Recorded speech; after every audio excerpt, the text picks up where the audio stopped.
Hello students, previous class में हम generating lines यानी जनक रेखाओं के बारे में डिस्कस कर रहे थे और मैंने आपको वो बनाना भी बताया था, लैम्बडा सिस्टम और म्यू सिस्टम, लैम्बडा निकाय और म्यू निकाय कैसे बनाते हैं।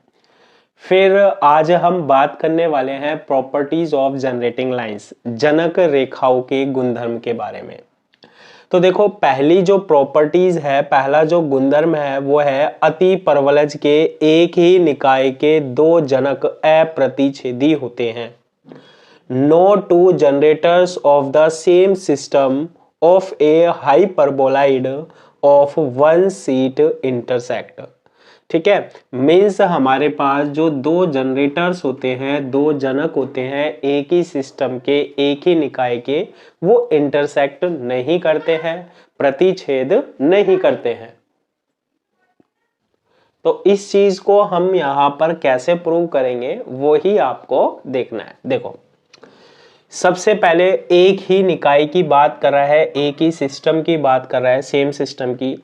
चाहे तो आप लैम्बडा निकाय ले लो, लैम्बडा सिस्टम ले लो, और चाहे म्यू निकाय ले लो, म्यू सिस्टम ले लो, किसी से भी आप प्रूव कर सकते हैं। ठीक है, अब मेरी बात सुनना, सबसे पहले हम लैम्बडा निकाय की बात कर लेते हैं। लैम्बडा निकाय या लैम्बडा सिस्टम, ठीक है सर, क्या होती है इसकी इक्वेशन या समीकरण? ये रही इक्वेशन या समीकरण, x upon a plus z upon c equals to lambda into 1 plus y upon b. और सेकेंड क्या होती है, x upon a minus z upon c equals to 1 upon lambda और 1 माइनस वाई अपॉन बी होती है। Clear है? बिल्कुल clear है सर। अब इसने कितने जनकों की बात करी है? दो जनकों की। ठीक है, टू जनरेटर्स की बात कर रही है, करिए ना, एक ही सिस्टम के टू जनरेटर्स की, एक ही निकाय के कितने जनकों की बात करी है? दो। तो माना लैम्बडा निकाय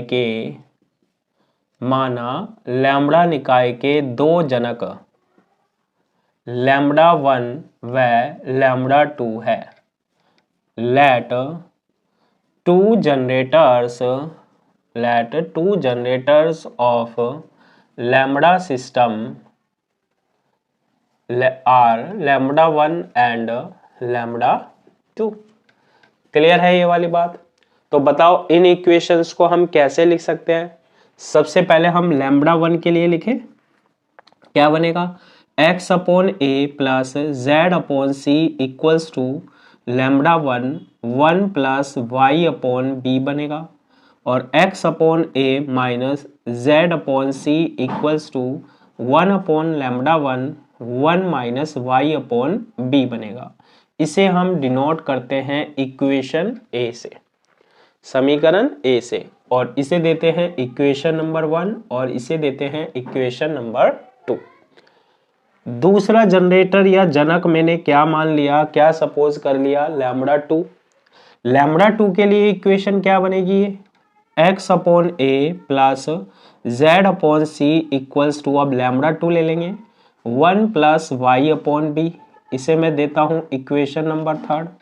और सेकेंड क्या बनेगी, x upon a minus z upon c equals to 1 upon lambda 2 1 minus y upon b. इसे देते हम इक्वेशन नंबर 4 और ये बनेगा हमारे पास क्या, b बनेगा। क्लियर है ये वाली बात? बताओ यहां तक कोई प्रॉब्लम, दिक्कत ही नहीं है। अब यहां ध्यान देना, ये जो इक्वेशन 1 है ना, इक्वेशन 1, इसमें से मैं सब्सट्रैक्ट करता हूं, घटाता हूं इक्वेशन नंबर 3 को। जैसे ही हम इक्वेशन 1 में से इक्वेशन 3 घटाते हैं तो LHS में से LHS सब्सट्रैक्ट करो, क्या बनेगा, x upon a plus z upon C, subtract कर रहे हैं थर्ड का LHS, यानी माइनस पहले आ रहा है तो माइनस हो जाएंगे दोनों, x upon a minus z upon c. और ये है हमारे पास lambda 1 plus y upon b minus, और ये है हमारे पास lambda 2 1 plus y upon b बन जाएगा। क्लियर है यहां तक? बिल्कुल क्लियर है सर।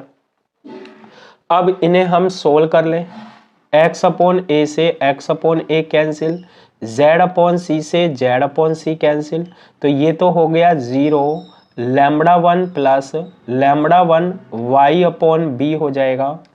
ठीक है, या आप सीधा इन दोनों में से क्या ले सकते हैं, कॉमन ले सकते हैं। क्या कॉमन आएगा, 1 plus y upon b common आएगा और ये बनेगा लैम्बडा 1 माइनस लैम्बडा 2। यहां से लैम्बडा 1 और यहां से lambda 2 0। Lambda 1 minus lambda 2 is not equal to 0।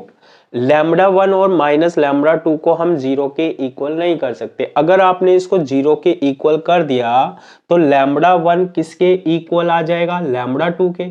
और हम जब लेकर चले थे इसमें दो डिफरेंट जनरेटर्स है, अलग अलग जनक है, एक तो लैम्बडा 1 और एक लैम्बडा 2।